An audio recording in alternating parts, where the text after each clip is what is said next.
C'est ce soir que débute la tentative de sauvetage du beluga égaré dans la Seine depuis une semaine. Notre journaliste Clovis Caselli assiste à l'opération devant cette écluse où la baleine est coincée depuis plusieurs jours. Clovis, comment va se dérouler cette opération de sauvetage ? Alors l'opération va durer plusieurs heures et ici, tous refusent de spéculer sur les chances de réussite. Il y a environ 80 personnes déployées, des plongeurs, des pompiers, des gendarmes, des scientifiques bien sûr et des membres de l'ONG Sea Shepherd. Le beluga pèse 800 kilos, il est malade, très amaigri, il a des gros problèmes dans ses eaux bien sûr de la Seine, des eaux douces auxquelles il n'est pas habitué, lui qui est d'habitude dans les eaux subarctiques ou de l'Arctique. Alors, il va être déplacé grâce à une sorte de hamac géant qui va le soulever, le transporter sur une barge, puis une grue va l'emmener, va le poser sur un camion.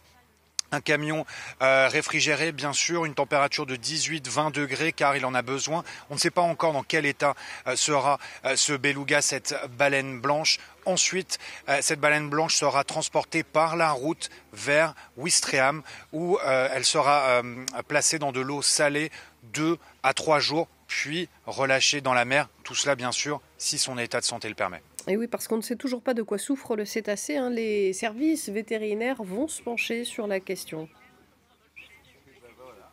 Oui, beaucoup de spéculations, aucune réponse définitive. Les scientifiques ne peuvent que proposer différentes hypothèses, si on peut dire, quant à cette présence dans les eaux de la Seine. Nous sommes à seulement 70 km de Paris et il a été empêché d'aller vers la capitale par cette écluse.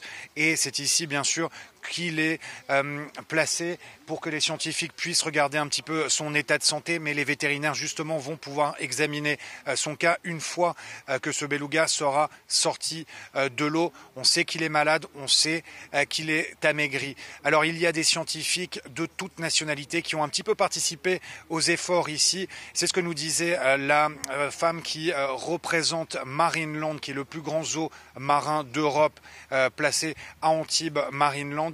Et cette dame nous disait bien elle se félicitait en fait que la communauté scientifique se soit retrouvée en quelque sorte pour échanger des informations sur ce cas et pour faire en sorte que l'opération soit menée à bien.